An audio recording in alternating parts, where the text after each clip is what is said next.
My wife's betrayal wasn't simple. It was calculated. She wanted to erase me completely, my children, my wealth, even my very identity. And she wasn't acting alone.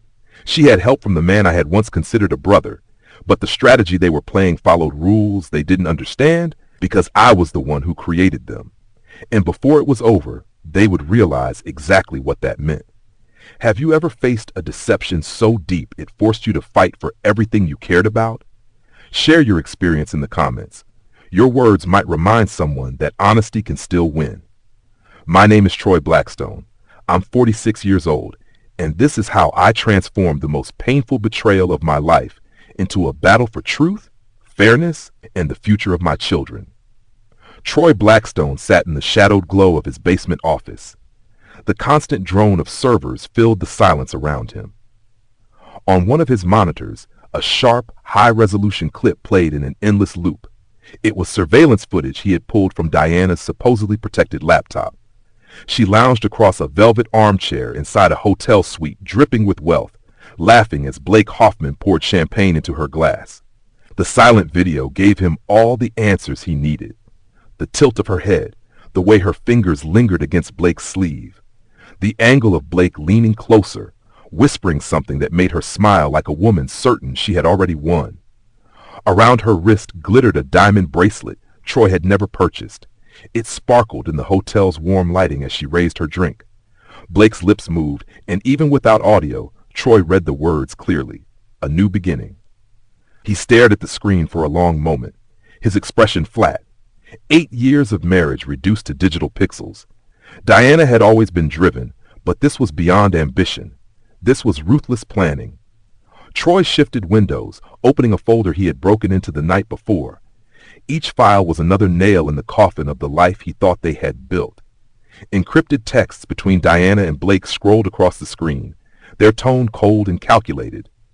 Blake had typed, "The prenup won't matter if we prove he's misusing company systems for surveillance.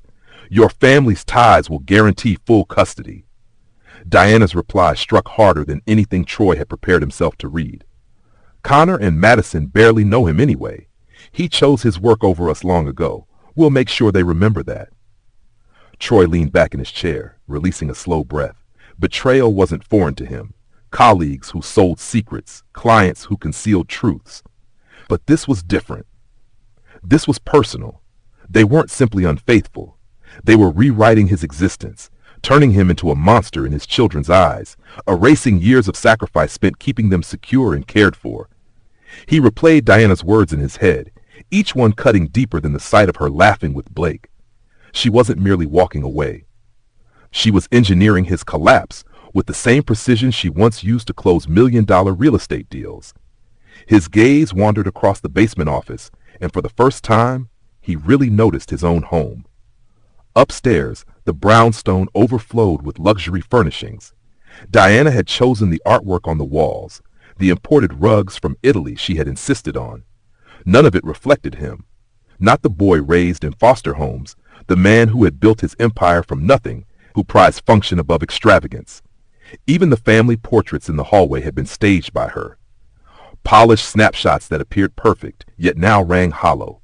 He wondered how much of their marriage had been real, how much had been performance, for society, for Blake, for her powerful family. Troy turned back to the monitor, his jaw tightening, not with fury, but with determination. Fury was reckless for those who lashed out blindly. He had spent his career mastering the opposite, never reacting, always moving with precision. If Diana and Blake wanted to transform this into a contest of strategy, they had picked the wrong adversary. He powered down the monitor, the office plunging into deeper silence. His hands worked steadily, unlocking a desk drawer and pulling free a thick folder. Inside were bank records, property documents, and investigative notes he had been gathering for months, long before the affair was confirmed. He had sensed something amiss, and as always, his instincts were right. Diana had entrusted him with all things financial. She never studied the details, never questioned the forms he placed in front of her. That trust, the one piece of their relationship she had never doubted, was about to become her most costly mistake. Troy spread the folder open, turning to the first page. His own reflection glared back at him from a glossy photograph clipped on top. A shot of Diana and Blake together at a charity gala months earlier, beaming at the cameras while plotting his destruction in the shadows. For a fleeting moment, he let himself feel the crushing weight of it all. The loss of the woman he thought he understood, the disloyalty of a man he once trusted as a brother, and the looming danger to his children's future. Then, just as swiftly, he locked it away. This wasn't the moment for feelings. This was about preparation. And that was what he excelled at. He shut the folder, his face settling into the same focused resolve that had made him one of the city's most respected security specialists. Diana and Blake had shown their hand. Now, it was his move. Back in 2013, before suspicion and whispered accusations consumed his world, Troy Bennett was still a man adapting to civilian life. After 12 years in military intelligence, he had traded secret missions for the quieter but equally demanding arena of corporate security consulting. That was when he crossed paths with Diana Clark, a striking real estate developer whose presence seemed to command every room. Their spark was instant, almost reckless. Troy had never been one to believe in love at first sight, but her drive, her charisma, and the way she carried herself drew him in completely. Within a year, they were married. Friends called it rash. Old Army comrades warned him that those who climb social ladders too fast are often motivated by things other than love. But Troy ignored them. He was convinced she saw the person behind the uniform. 3 years later, their twins arrived. Connor and Madison, bright-eyed reminders of why Troy was determined to build a steady, secure life. For a time, it all seemed perfect. Diana rising in high society, Troy winning contracts with top-tier clients, together building the future they had once only imagined. Scene 2, Troy's devotion. What Diana never grasped was the price of that devotion.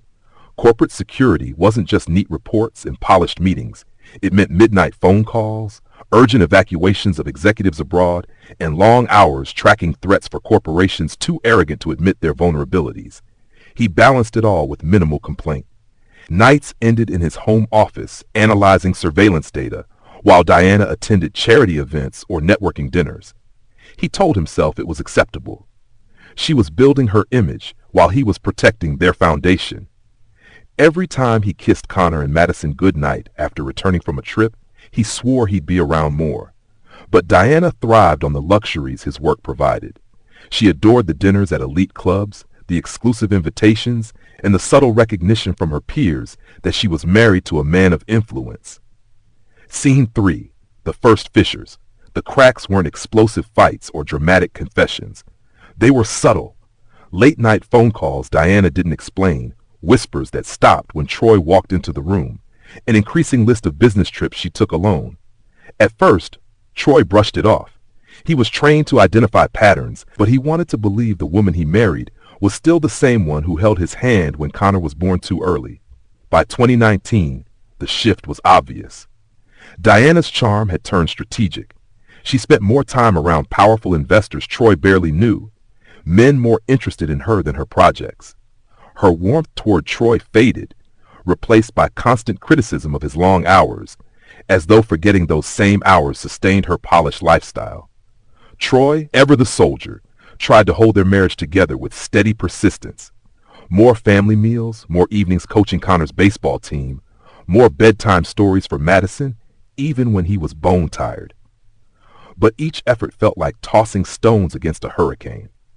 By late 2020, even his friends noticed the distance. One evening over drinks with an old comrade, Troy confessed, "I can track a hostile 2 miles away, but I can't figure out what's happening in my own house." He didn't yet know that Diana's ambition was about to step into territory he never imagined. The true turning point came on a quiet Sunday morning as Troy sat in his home office, combing through public records. Years of intelligence work had taught him a single lesson: patterns never lie. Diana's hostility, her family's meddling, and the smugness she carried weren't random. There was something larger, and Troy was ready to uncover it. The evidence appeared buried in sealed family court files obtained from a private contact who still owed him. As Troy clicked through the scanned documents, his jaw tightened. The case was 13 years old. It involved Diana's mother, Judge Patricia Harrison. The official file claimed Patricia had dismissed a drunk driving charge against the son of a political donor, citing lack of evidence. But the hidden records revealed the truth. The driver had been Patricia's nephew. His reckless speeding had killed an immigrant family of 4. Patricia's power had buried the crime under legal phrases and sealed testimonies. Troy leaned back, staring at the screen. This wasn't a minor lapse in judgment. It was career-making corruption. Diana had always admired her mother's authority in the legal arena. But now that influence was a loaded weapon, one Troy could point wherever he wished. And he didn't stop there. For 2 solid weeks, he quietly assembled a case, stitching together bank statements, donation records, and photographs. Gregory Harrison, Diana's father, was far from innocent. The paper trail tied him to well-timed contributions funneled into the district attorney's campaign just days after the case was quietly buried. The Harrisons had built their entire public image on morality and family values, yet Troy now held the evidence of the rot beneath the surface. As he compiled the files, he worked with discipline, not emotion. Every record was cross-checked. Every picture was marked with exact dates. Every transfer was confirmed by independent sources. Troy understood how fragile leverage could be if it wasn't airtight, and this had to be flawless. When he finished, the file was stacked with irrefutable proof. One phone call to the right journalist or investigator would annihilate the Harrisons' reputation. But Troy wasn't impulsive. He had no desire to drag Diana through public humiliation. Not yet. His goal was control, not chaos. So he waited, allowing Diana and her attorney to make the first move. That opportunity came faster than expected. A week later, Troy sat opposite Lawrence Keir, an overpriced family lawyer with a reputation for arrogance. Lawrence pushed a thick packet across the polished table, wearing the smug smile only men like him could perfect. "Sign these," Lawrence ordered, leaning back casually. "Diana will get full custody of the twins. She'll also keep the home, the cars, and most of your firm's profits. It's best for everyone to make this clean. Otherwise, we'll fight hard in court, and believe me, Troy, you will lose." Troy didn't react. He didn't argue. Instead, he picked up the documents, skimmed them briefly, then set them aside as though they were junk mail. His calm unsettled Lawrence, who shifted uneasily, waiting for an explosion that never came. Troy reached into his leather case and slid a single envelope across the table. His tone was even, deliberate. "Deliver this to your client." Lawrence's brow furrowed. "And what exactly is it?" "Just give it to her," Troy replied, his gaze unwavering. "Tell Diana to read it carefully before she decides how aggressive she wants to be." Inside was a cleanly prepared summary of the Harrisons' darkest secrets. It contained copies of the sealed court files, banking trails of Gregory's payments, and photos of Patricia meeting the district attorney in private weeks before the case was dropped. The message was undeniable. Push this too far, and the Harrisons would lose everything they had worked to protect. Troy rose slowly, gathering his belongings without another word. His composure weighed down the room, leaving Lawrence staring at the envelope as though it were about to detonate. Troy walked out with steady resolve. For the first time in months, the balance of power had shifted. Diana believed she had trapped him, but now every step she took would be shadowed by the storm he had unleashed. The first call came just past midnight. Troy sat alone in his study, the house silent but for the hum of his laptop. Diana's name lit up his phone. He let it ring unanswered. A minute later it rang again. This time Blake Harrison, her brother and self-proclaimed family enforcer. Troy ignored that call too, leaning back in the same calm he had carried into Keir's office earlier. The third call came less than 5 minutes later. "Patricia Harrison," he answered. "What do you want?" she demanded, her voice sharp, though edged with unease. Patricia was used to intimidation, but now there was a tremor beneath it. Troy spoke evenly, every word clipped and exact. "Justice." Silence followed. Patricia drew in a breath, exhaled slowly, as if measuring her next words. "You think you can threaten me with flimsy claims?" "They're not claims," Troy replied. "They're records, sealed documents, financial transfers, photographs. You've spent years burying the Moretti family under lies, but the truth survived. You know it, and now I do too." Her tone softened, almost pleading. "What do you want, Troy?" "3 things," he answered instantly. "Diana pulls the divorce petition, and signs over full custody of Connor and Madison, Blake sells his stake in Bennett Security Solutions back to me at the original valuation, not the inflated figure he pushed. And you resign from the bench before investigators force you out. Fail, and the Moretti family finally gets justice. I'll see to it every journalist in the city receives what they need to expose it all. Patricia didn't reply at once. When she finally spoke, her voice was strained. You're bluffing. Troy's reply was calm, final. You already know I'm not. He ended the call before she could respond, leaving only silence. By sunrise, cracks in the Harrisons' armor were already beginning to show. Troy hadn't sent any direct threats to the press, but he made sure an anonymous tip, complete with vague yet tempting details about the Moretti case, reached the inboxes of 3 investigative reporters. He also forwarded a carefully edited version of the banking records to a contact inside the federal prosecutor's office. It wasn't enough to expose the whole scandal, but it was enough to spark questions the Harrisons couldn't afford. Blake was the first to crack. By late afternoon, he left a furious voicemail, his voice breaking as he ranted that Troy was tearing everything apart. An hour later, he called again, this time pleading for a meeting. Troy ignored it. Diana unraveled next. She arrived at his office without warning, her designer jacket creased, her usual poise slipping. You're destroying us, she said, trying to sound furious, but fear leaked through her tone. Do you even care what this will do to Connor and Madison? Troy looked at her steadily before answering.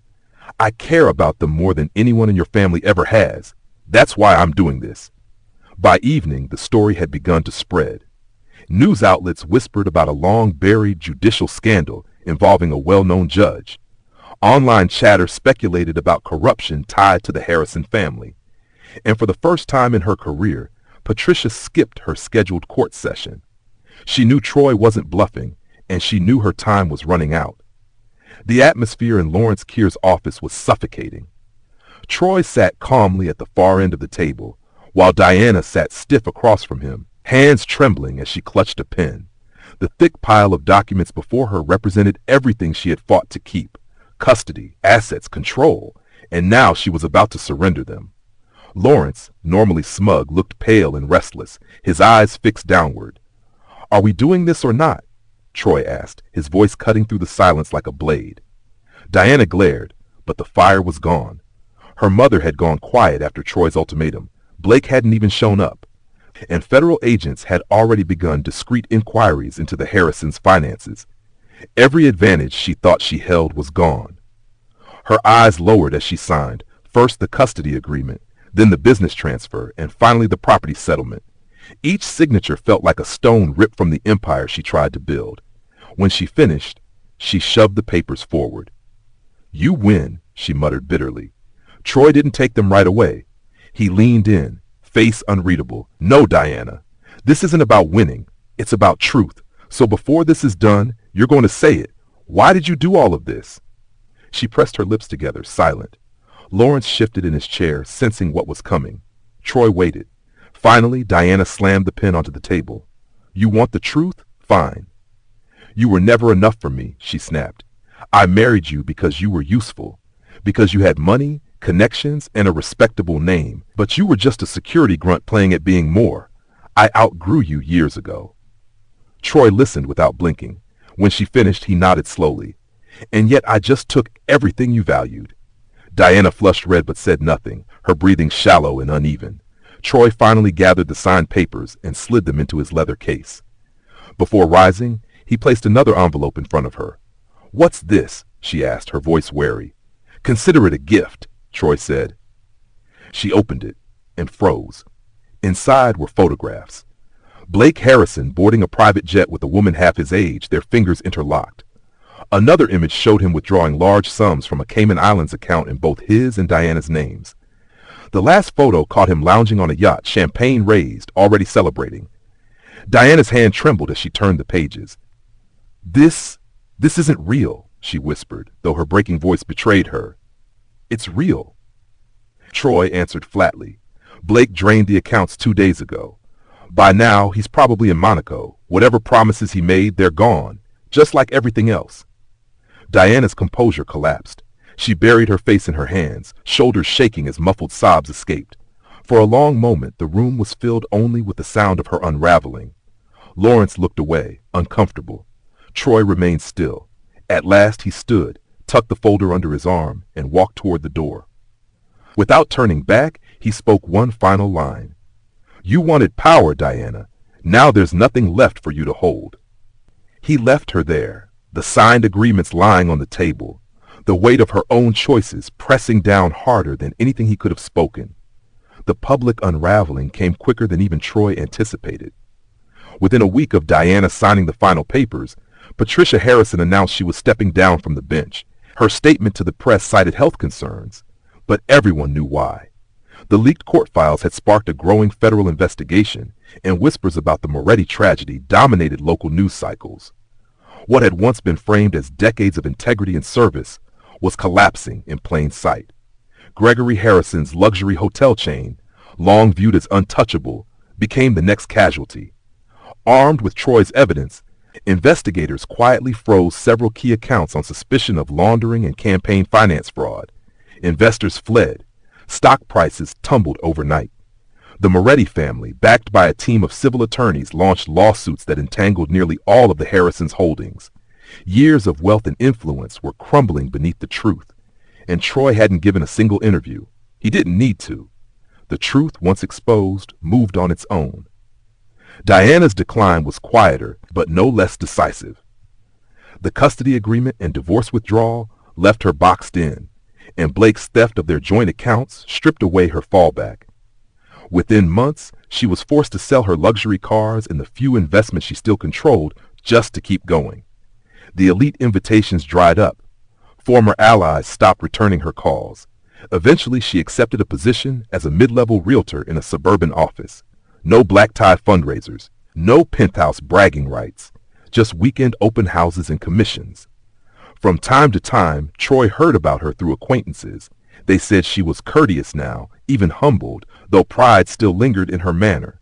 But for the first time, Diana no longer had power to wield. She lived on the outskirts of the world she once sacrificed everything to dominate. Blake Harrison, however, wasn't granted the same quiet fade. Troy ensured that through contacts from his intelligence past, he provided investigators with details of Blake's offshore accounts and fraudulent deals. Within weeks, Blake's assets were frozen, and his name appeared on an international watch list. He fled across borders, each move narrowing his options further. The woman he had escaped with abandoned him the moment his wealth became inaccessible. By the time media outlets caught up to the story, Blake was labeled a fugitive, drifting between rentals under false names, his reputation in ruins. Troy didn't revel in it. Late at night, in his home office, he sometimes considered how easily he could have let anger dictate everything. How tempting it had been to crush them purely out of vengeance. But that was never his purpose. His mission was balance, ensuring that those who preyed on others for their own gain finally faced accountability. The Harrisons had built their empire on deception, and now that deception had devoured them. For Troy, justice wasn't loud. It was precise, deliberate, final, and for the first time in years, peace was within reach. 3 months later, life felt different. On a warm Saturday afternoon, Troy leaned against the porch railing, watching Connor and Madison chase each other across the yard. Their laughter rang out unburdened, a sound he hadn't heard so freely in months. They didn't grasp the legal battles, the threats, or the shadow war he had waged. All they knew was that their father had fought for them. That was enough. Connor paused to catch his breath, cheeks flushed, while Madison squealed and sprinted toward the swing set.